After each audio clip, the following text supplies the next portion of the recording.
This is the connected car panel we put together in kind of the tagline. And if you haven't seen it yet, basically what I'll call Silicon Valley versus Motor City, or basically California versus Detroit, the future of the car. Some call it the battle for the future of the car, or battle for the future of mobility. I prefer to call it the race to define the future car. The article is in here. It's the flagship article in our April SEMA News. If you don't have it, it's available online as well. If you go to semanews.org, it's in there. But a lot of the stuff we'll be talking about there that are in that article, we'll be talking about today on this panel. And that's why we put this group of experts together. We've got Danny Shapiro from NVIDIA. We'll go through some introductions a bit.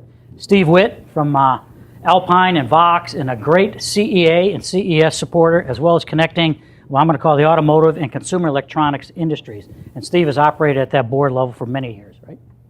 Great stuff. And Todd Petersen from MSD Performance and a product called Brainwave.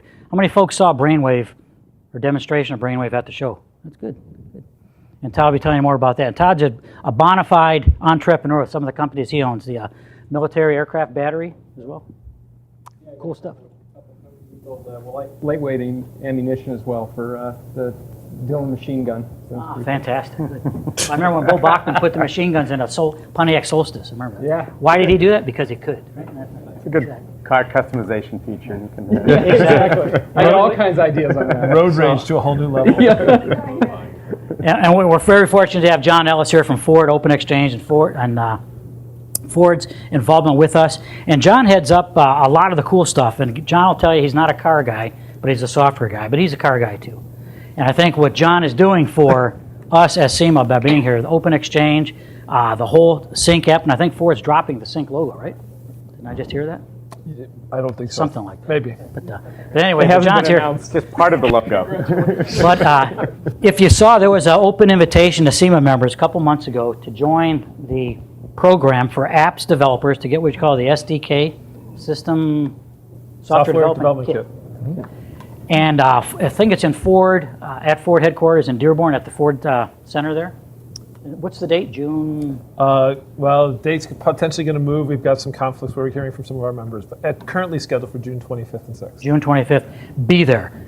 Part of the reason John's here is to develop a track pretty much focused or customized to SEMA needs and wants that he learns from you today. What a great opportunity to kind of get in the door of the OEMs, if you will, and what they're thinking, what John's bringing, that thinking, and bringing it. Because John has said before, you have to engage the aftermarket to bring it, whether it's built in, brought in, or beamed in, doesn't matter. He wants to bring it in at the right level and do it at the right quality. So you'll hear more about that from John. So real quickly, in a kind of an overview to set the stage, connected vehicles and apps.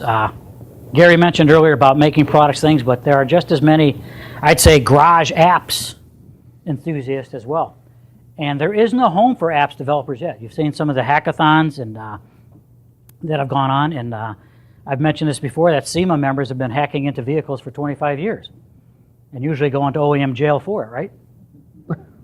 Now it's pretty cool. When Facebook and Ford got together a couple of years ago and had the first hackathon, it was cool to win that hackathon. And GoPro did one with Pioneer 2 years ago with Ted Cardenas.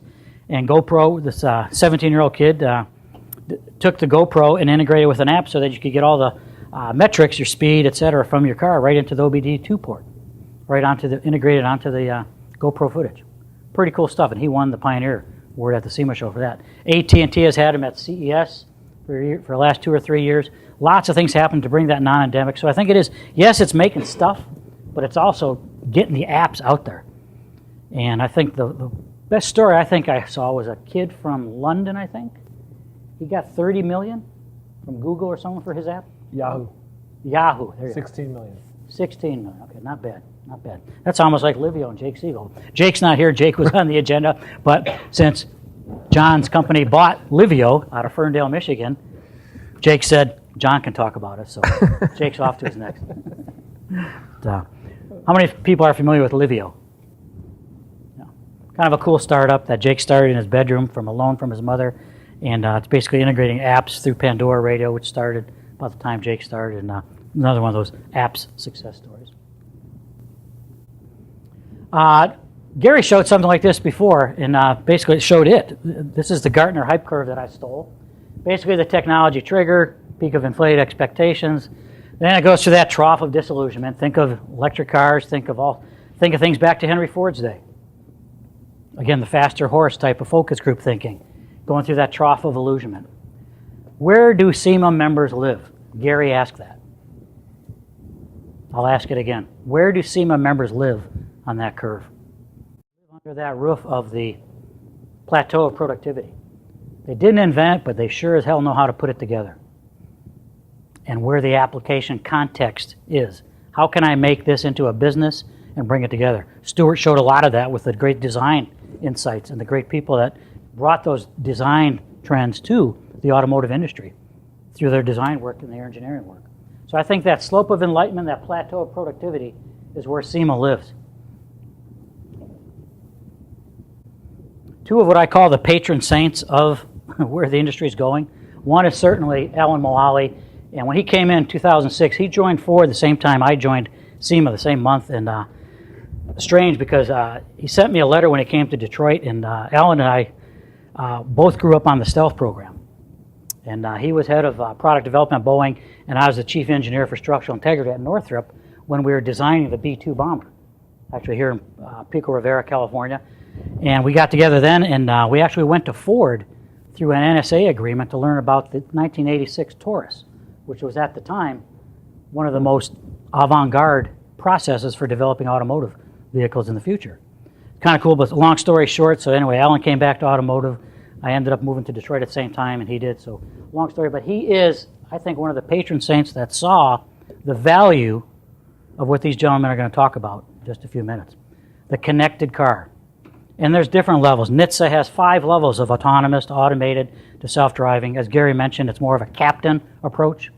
When I first piloted the Mirthmobile, the first Google car up in the valley, up in the Bay Area, we went about 40 miles. I didn't touch the wheel, but it wasn't exciting.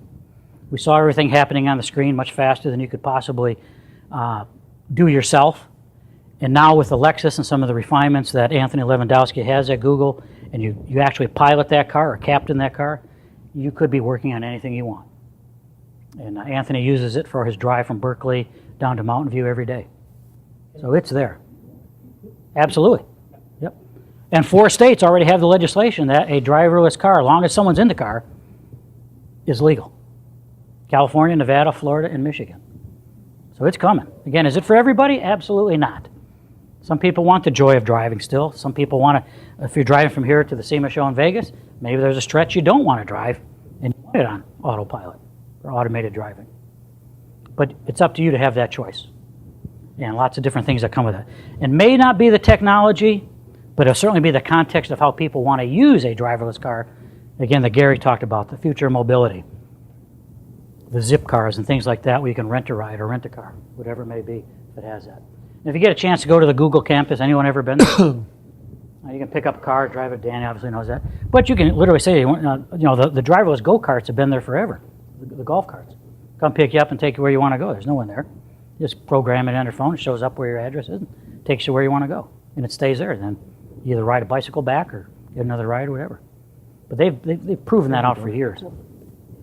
But Alan certainly saw that, again, thinking like an electronics company. That is part of the mojo of the auto industry and where it's going. Again, the other patron saint, we talked about Steve Jobs earlier, and the ability to connect the dots.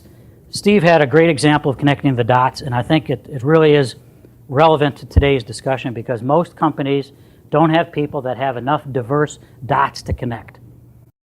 Like Steve and I, we've got a lot of dots to connect. John's making dots to connect. So is Todd, so is Danny. And I think all of you're here today because you don't know what this dot, by attending the SEMA Product Development Expo, is going to connect. It may connect tomorrow, it may connect next week, next month, or years from now, what you took away from today's learnings. And I think that's really what Steve talked about, connecting the dots and having that diversity on your product development team. So these are our speakers. Again, I mentioned Danny Shapiro, who's the Senior Director of Automotive, NVIDIA. Danny's one of the guys, I think, in NVIDIA that, again, came at it from the Hollywood side of it, really. NVIDIA, the GPU, right? And bringing the process horsepower, if you will. Because arguably, again, we talked about it earlier, some kids today prefer 4G over a V8. That's cooler to them, to have that phone with 4G as opposed to have that V8. Well, that's okay.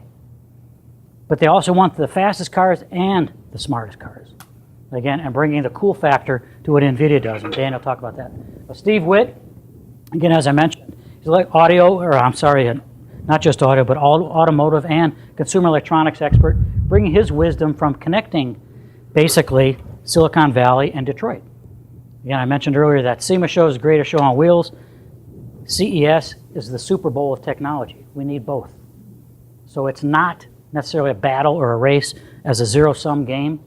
It's more of a collective or a collaborative effort between CEA and SEMA, CES, the SEMA show, Detroit, Silicon Valley. We need each other. I think that's really what we're talking about. As I said earlier, if you go it alone, you're not going to get there.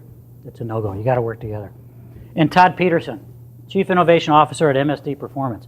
MSD's been around for a while, started with ignition and all sorts of electronics things. 45 years ago. 45 years ago, yet has a brand new product called Brainwave that I mentioned earlier for integrating across the chassis all the different components that some of you folks make and demonstrating that, hopefully in this case, on Deep Orange 5 at the SEMA show. Pretty cool opportunity that Todd will be talking about. And certainly John Ellis, Global Technologies Head Developer at Ford for the developer program and everything they're doing there. So we got an OEM connection, we got non-endemic, we got a conventional, and we got an expert. So I think we got a pretty darn good panel. So let's kick it off with you first, Danny. Please welcome Danny Shapiro. Thanks.